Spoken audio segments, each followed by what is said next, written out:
a couple things. One word of warning, I think you touched on it, but being someone who's burned through a number of Reddit accounts, yeah, just to reiterate, people are very unfriendly towards anything that's overtly marketing related.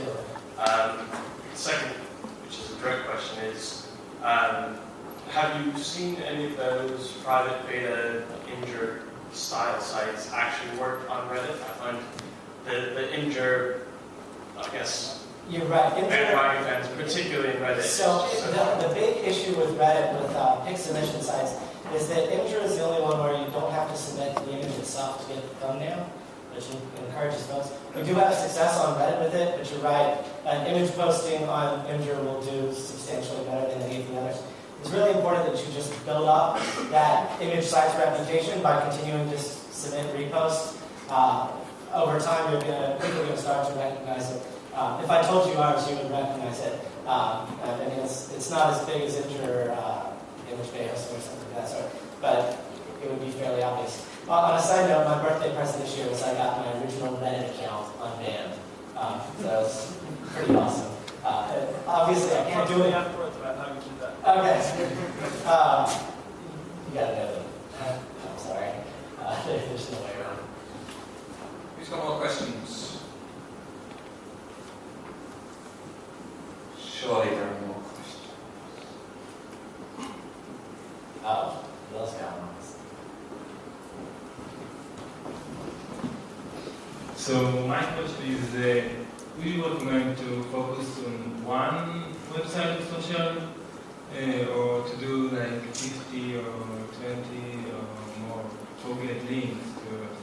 Yeah, absolutely. And I assume you're talking about which social media site to target, or are you talking about creating your own? Which one? Okay, widespread coverage. You should be at least hitting the biggest 5 or 6, and then you should give widespread coverage. I wouldn't go so far as to say autoplay or something of that sort, because you're just really not going to get any bang for your buck out of that. But you do need wider coverage. It creates a lot of opportunities for the pay linking, because people are linking off to all of these other networks, and you just follow up behind and get links from them. That being said, really your bang for your buck is going to come out of Reddit in terms of just sheer link acquisition, these things. So if you really only have time or energy to spend to one, I would go to that.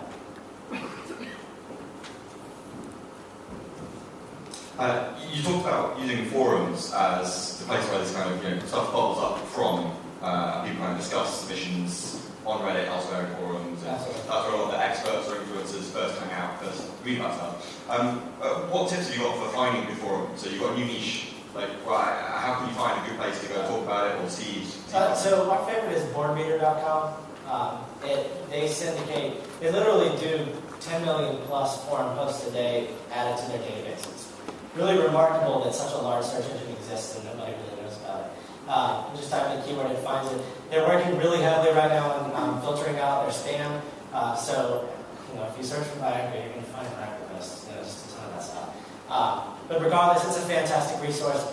In general, though, unless you're an agency and you're doing this on behalf of a client, your best bet is just to submit it to the major sites. The first time, watch what stumbles in from your real-time analytics, and then a couple days later. And chances are you're going to find the sites that are interested in you that way. It's better to throw the spam wall and see what sticks than to go through all of the sites out there and trying to find the ones that are specific to you.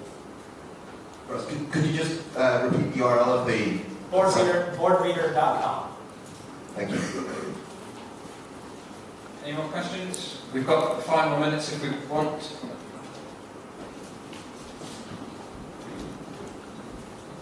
What's the dirtiest and most black hat link building trick you've ever done?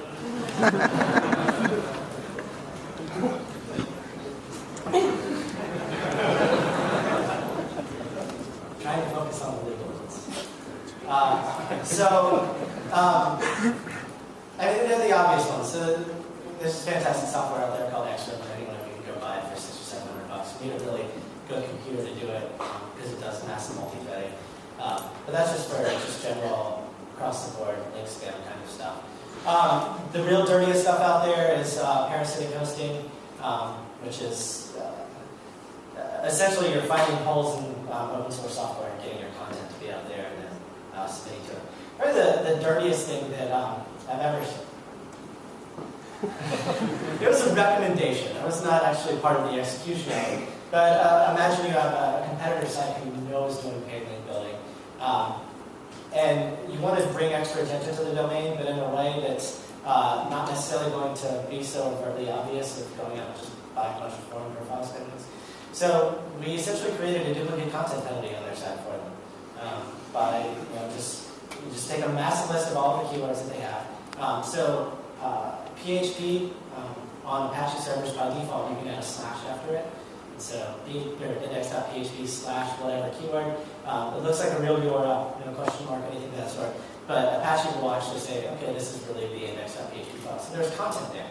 Well, imagine doing that to a search page, so that when you put the keyword in there and then add the question mark keyword after it, that keyword actually gets injected on the page and content about it as well. So a site search could eventually become a very large sprawling situation in terms of duplicate content. And on top of that, if you spam a bunch of links, then it actually looks like they're trying to create some sort of doorway pages on their site. So you've got this massive duplicate content doorway page kind of thing.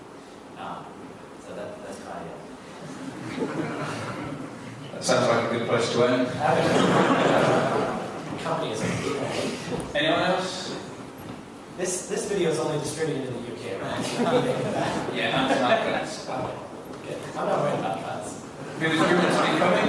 Is Matt here? Matt, hands up if you can. He's watching Carolina. Right, I think we'll call it a day there for Russ, and we'll invite Tom. But Russ, thank you very much.